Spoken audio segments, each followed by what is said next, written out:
Fala, meu lindo! Meu lindo, minha linda! Aleluia!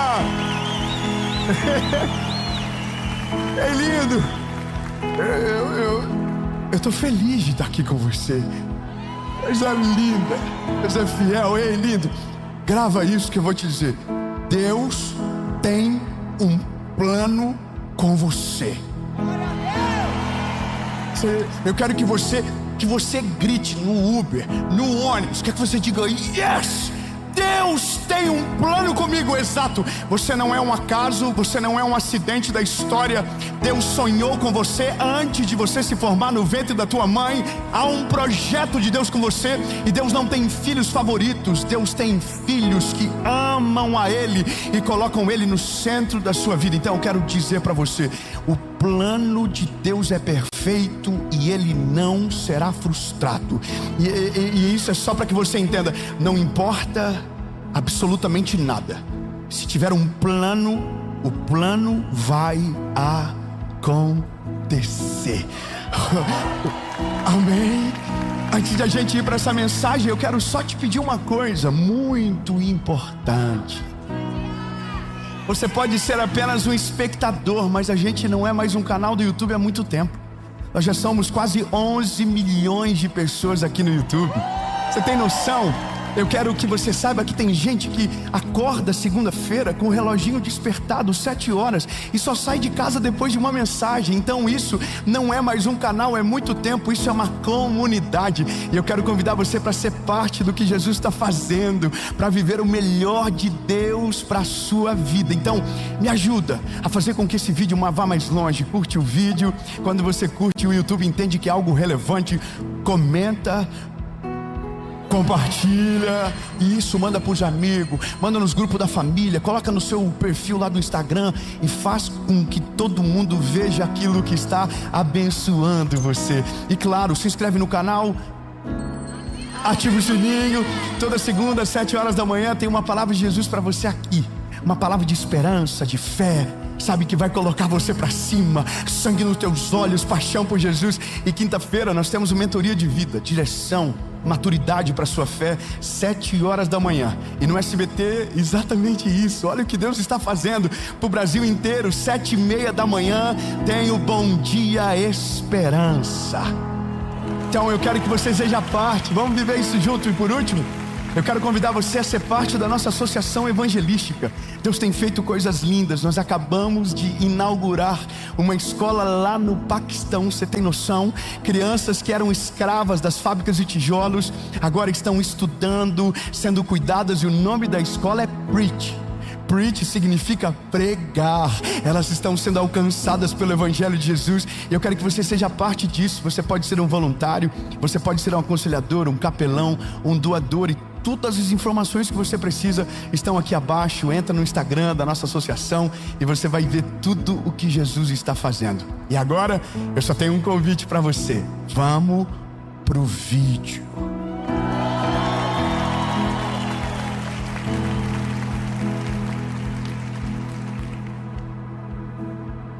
Não deu nem tempo de eu tomar água. Vocês cansaram? Não pode cansar não. Se tiver alguém velhinho perto de você, diga: não cansa não. Fala: é só o começo. Amém. Olha, Deus tem um plano com você. 10 pessoas pegaram, eu vou de novo. Deus tem um plano com você. Eu me sentiria mal de saber que Deus tem um plano com você e não tem um plano comigo. Acho que uma parte tóxica do meu relacionamento é que eu tenho ciúme. E eu não ia ficar muito feliz sabendo que Deus tem filhos preferidos.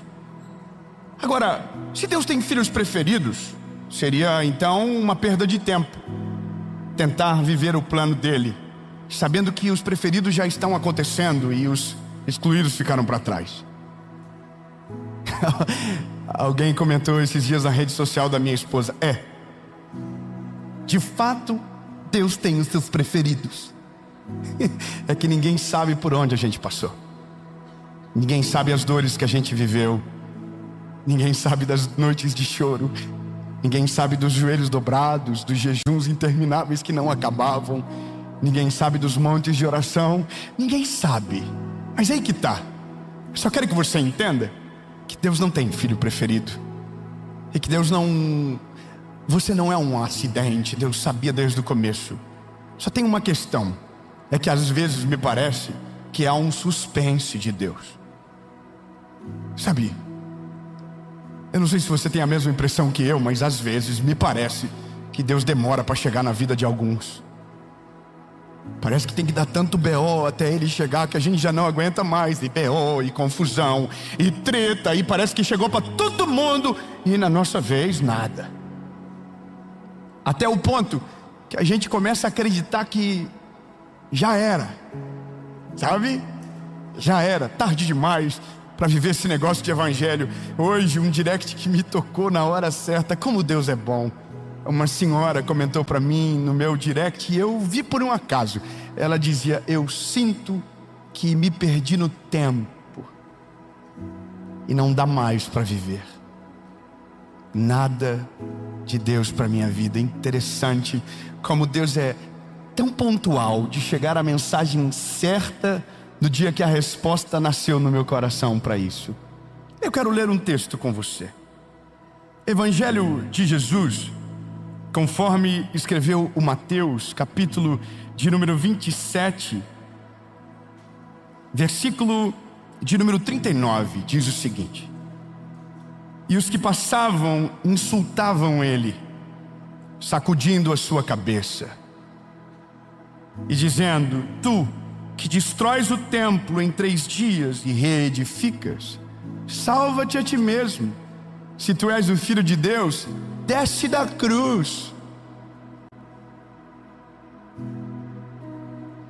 De igual modo também os principais sacerdotes, zombando com os escribas e anciãos, diziam: aos outros salvou, e a si mesmo não pode salvar. Se és o rei de Israel, desce agora da cruz. Vai, desce. Você não é o rei dos judeus, você não é o Messias, você não salvou todo mundo, você não curou leproso, curou cego, paralítico. Desce da cruz. Ei, desce. E Jesus está ouvindo isso calado. E aí, bom,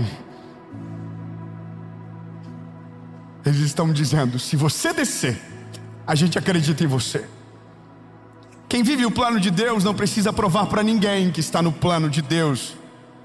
Quem vive no plano de Deus não depende de aprovação de alguém e que alguém acredite. Quem vive o plano de Deus confia na direção de Deus e ponto. Então o que alguém diz não importa. O que alguém, sabe, a aprovação de alguém não muda o cenário do filme.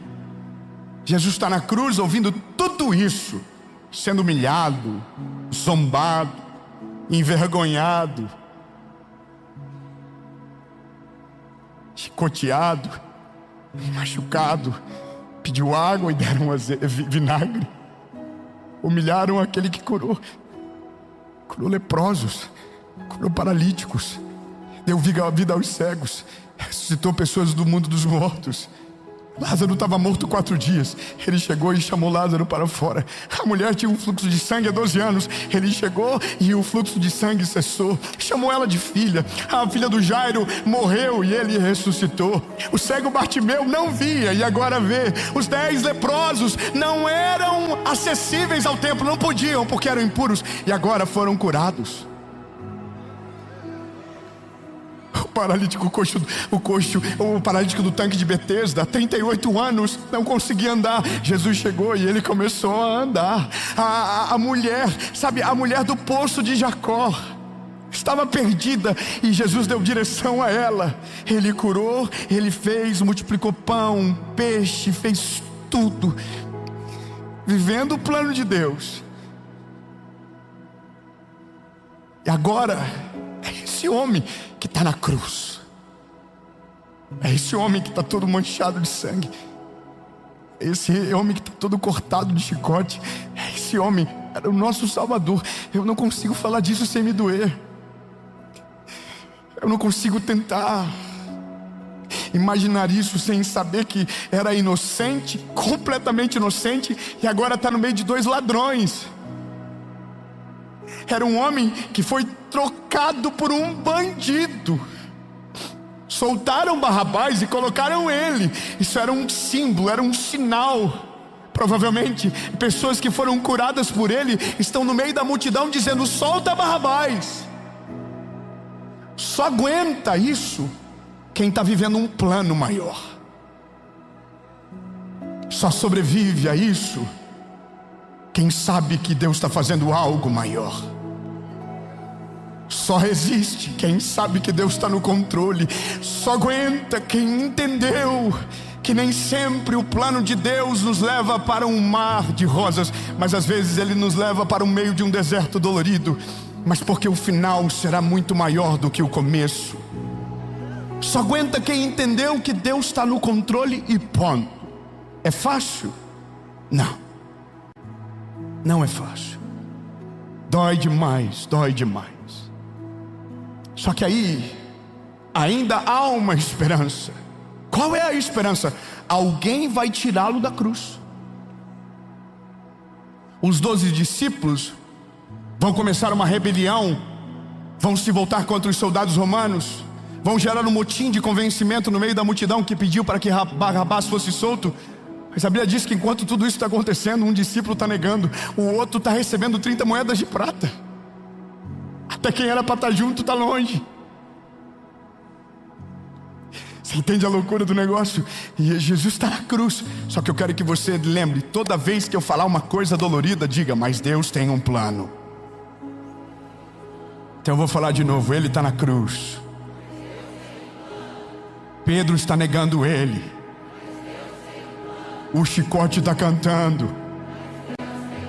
Deram vinagre ao invés de água. A situação da sua vida saiu do controle.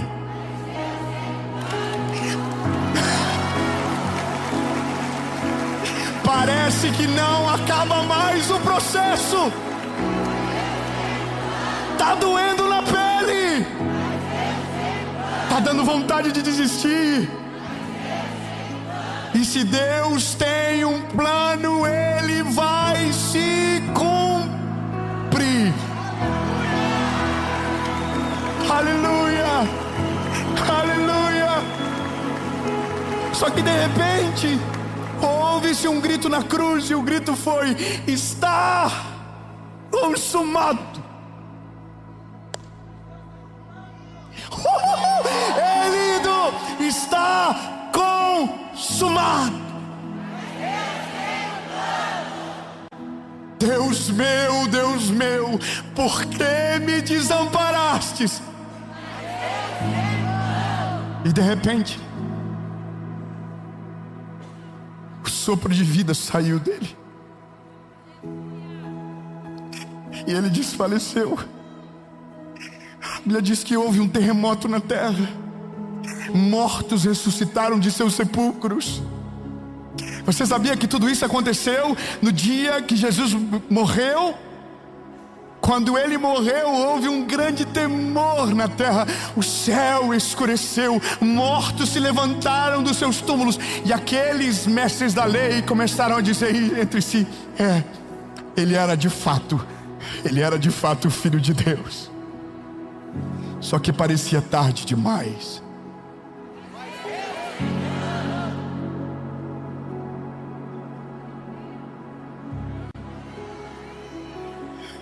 Você está pegando. José de Arimateia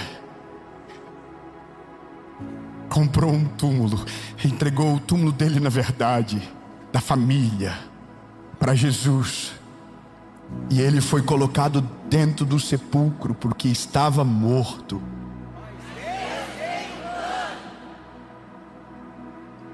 Aparentemente não há mais o que fazer.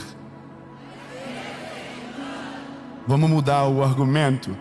A gente vai dizer: ainda é apenas sexta-feira. Sábado, ele ainda estava no sepulcro. Diga: ainda é sábado.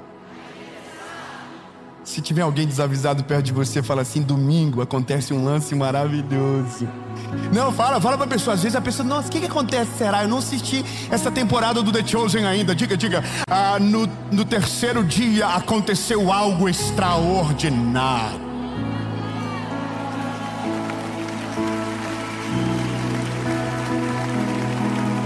No terceiro dia, você não vai celebrar Pokémon. Você vai pular da cadeira. Tudo acabou, não tem mais esperança. O Salvador morreu. Aparentemente acabou todas as esperanças. Não há mais movimentos para que Deus realize. Não há mais chance para que o milagre aconteça. Só que ao terceiro dia, o anjo desceu do céu, removeu a pedra, e aquele que estava morto ressuscitou.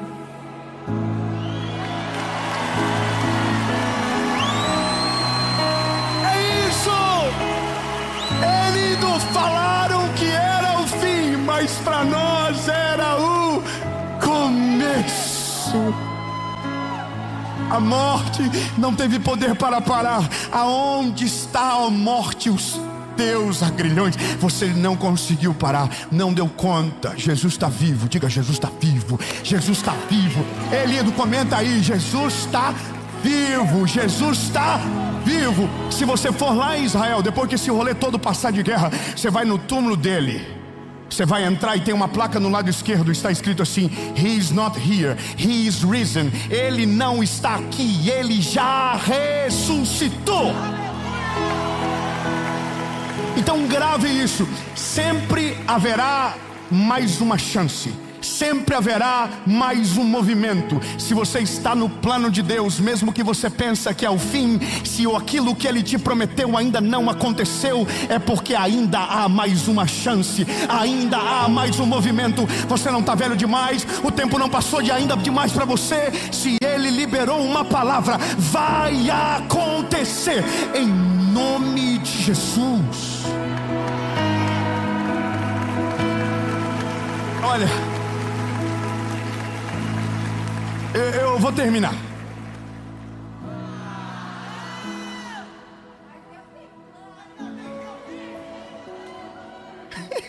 Eu achei estranho agora. Se Ele já ressuscitou, a mensagem já não precisa de mais argumento. Aí eu sei que você está pensando: nossa, mas Ele é o Filho de Deus, e eu? Porque aqueles que o reconheceram foram chamados filhos de Deus. Fala pro irmãozinho perto de você, fala: você foi adotado. Sabe aquilo que a gente fala pro irmão mais velho para provocar pro irmão mais novo? Você foi achado no lixo. Todo irmão mais velho já disse isso. Você foi achado no lixo, você foi adotado. Eu fui achado no lixo e eu fui adotado. Eu estava longe, eu estava sujo até o cabelo, eu não merecia Ele.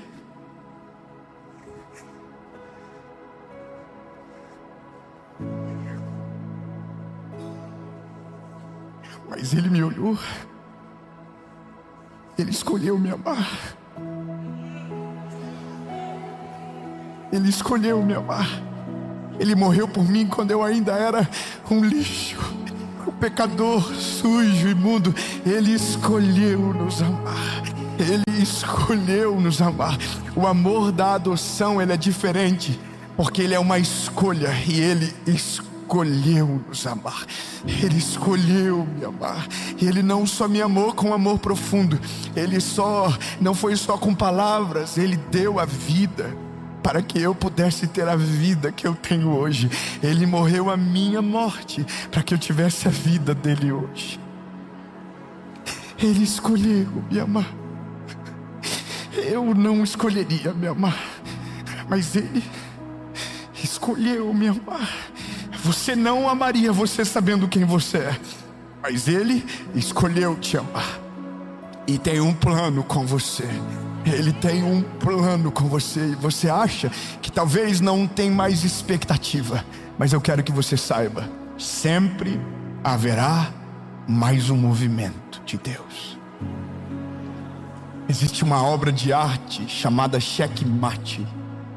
É uma obra de arte que está em um desses museus da Europa, aonde na figura existe o homem e o diabo jogando xadrez. Nessa obra de arte, um anjo está olhando de maneira triste, porque aparentemente o diabo havia vencido e já não havia mais nenhum movimento para que o homem pudesse vencer aquela batalha. Mas um determinado dia, um dos maiores enxadristas do mundo, contemplando a obra, ficou paralisado na frente, em crise. O curador do museu chegou para ele e disse: o que foi que você está vendo? Ele disse: olha, ainda tem um movimento para o homem no xadrez. Não, você não pegou. Ei, quem desenhou pensou que não havia mais nenhum movimento. Quem viu aquela tela durante muito tempo acreditou que não havia mais nenhuma chance para o homem, e por isso havia uma desistência clara no olhar do homem. Só que o enxadrista olhou e disse: ainda há mais um movimento. Deixa eu falar uma coisa para você que pensa que não tem mais o que fazer. Deixa eu falar algo para você, para reacender a chama do teu coração, que acha que o tempo já passou demais para você e é tarde demais, não tem esperança, não tem mais chance. Ei, ainda há mais um movimento de Deus na sua história, e se Ele mover uma peça, Ele fará você vencer. Aleluia! Ainda há uma chance. A chance, eu me empolgo, desculpa. Acho que é que eu sei o que é uma segunda chance.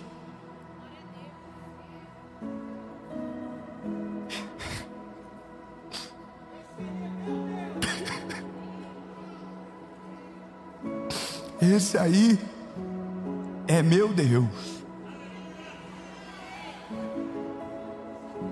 Quando eu comecei a pregar, eu tinha 20 anos.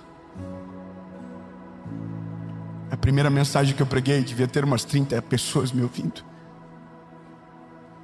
Não havia teologia profunda na minha mensagem. Era apenas um menino que tinha vivido uma segunda chance. As minhas primeiras mensagens eram tão simples. Ainda são, mas eram ainda mais. Eu via Jesus em tudo. Eu via Jesus nos detalhes. Eu via Jesus em tudo. Quando eu comecei a pregar, eu ouvia pessoas dizendo que eu tinha que ser menos emocionado, que eu não devia chorar tanto.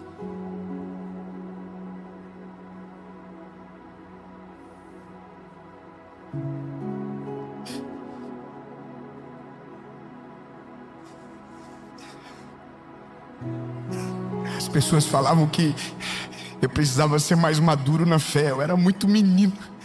Um dia alguém fez um vídeo lá no começo, dizendo que era para ter cuidado com essa fé infantil, de pedir pedir para tudo, tudo para Deus, porque tinha ouvido uma mensagem minha que eu havia dito que até para atravessar a rua eu orava pedindo direção.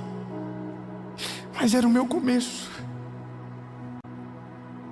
Mas o que as pessoas não sabem é que quem um dia perdeu toda a esperança e viveu uma segunda chance de Deus por causa do plano que Ele tinha, não consegue se acostumar com isso.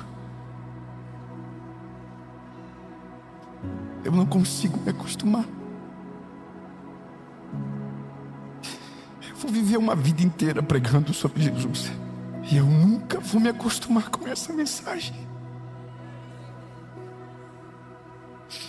Eu nunca vou me acostumar com as mãos que se levantam. Eu nunca vou me acostumar com os milagres que vivo na minha casa. Eu nunca vou me acostumar Quando alguém me encontra no aeroporto, quando alguém me encontra em qualquer lugar e diz: meu casamento foi restaurado, eu nunca vou achar normal. Porque eu creio no Deus das segundas chances. Eu creio num Deus que nunca perdeu o controle da nossa história. Eu creio num Deus que tem poder sobre tudo, sobre tempestades, sobre caos da nossa vida. Eu creio num Deus que não nos abandona. Eu creio num Deus que mesmo quando a gente vai longe, vira as costas para Ele, Ele não para de nos amar e não desiste da gente.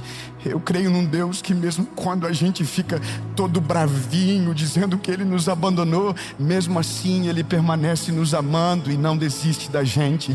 Eu creio num Deus que nunca perde o controle da nossa história. Eu creio num Deus que mesmo quando tudo aparentemente está dando errado, Ele está orquestrando todas as coisas, porque está nos preparando para algo poderoso, que um dia a gente vai olhar para trás e vai dizer que valeu a pena. Eu creio nesse Deus que nunca perdeu o controle. Sabe?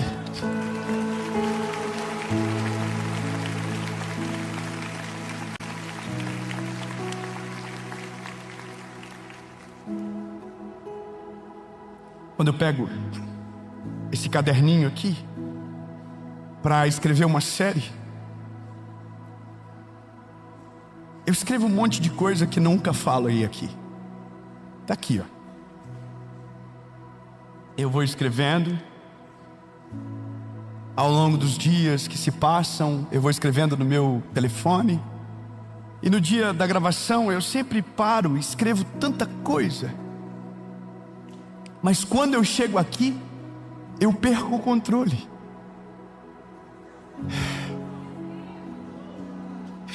Eu vou te falar algo difícil de entender, mas é importante. Às vezes, o que a gente mais precisa é perder o controle de tudo, para que Deus possa assumir o controle total. Quando nós perdemos o controle, é aonde Deus entra com a excelência do seu poder e da sua glória, para fazer aquilo que estratégia humana não consegue, para fazer aquilo que sabedoria humana não dá conta, para ir além de qualquer diagnóstico, para contrariar qualquer expectativa de homem. É quando a gente perde o controle. Quando você perde o controle, Deus entra e assume a circunstância, e aquilo que você tentou sozinho a vida toda, no dia que você perder o controle, você vai descobrir que quando Deus coloca a mão, aonde havia guerra, a paz se instala. Aonde havia caos, a paz desce. Aonde havia dúvida, a certeza se manifesta. Aonde havia problemas insolúveis, o milagre chega. Porque mesmo você pensando que você perdeu o controle, Deus nunca perdeu o controle. Ele sempre esteve olhando para você. Ele sempre esteve cuidando de tudo. Mas a maior expectativa de Deus sobre nós é quando a gente diz: Deus, eu não quero mais controlar sozinho. Eu quero que o Senhor controle. Senhor, eu quero viver o teu plano para mim.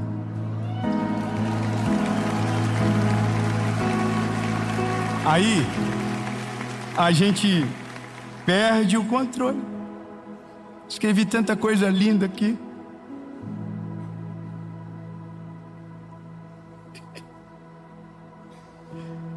Olha que coisa, não falei nada disso. E não precisa. Porque é bom quando Ele assume controle. É muito melhor quando Ele assume o controle. Deus, obrigado, porque o Senhor sempre esteve no controle de tudo. Jesus, o teu plano é melhor do que o meu. Os teus sonhos são melhores do que os meus. Ei, reconheça isso. Os planos de Deus são melhores do que os seus. Jesus, os teus planos são melhores do que os meus. Obrigado por cuidar de mim. Obrigado por não me abandonar. Obrigado por não desistir de mim. Obrigado, Jesus, porque Tu é tão maravilhoso que vivendo uma vida toda te agradecendo não será o suficiente, porque nunca conseguiremos pagar o amor que o Senhor nos entregou. Jesus, no meio do caos da nossa história, assume o controle completo da nossa vida, das nossas decisões, da nossa família, dos nossos filhos, dos nossos negócios. Em nome de Jesus, Pai. Mesmo que pareça o fim, ainda há uma chance.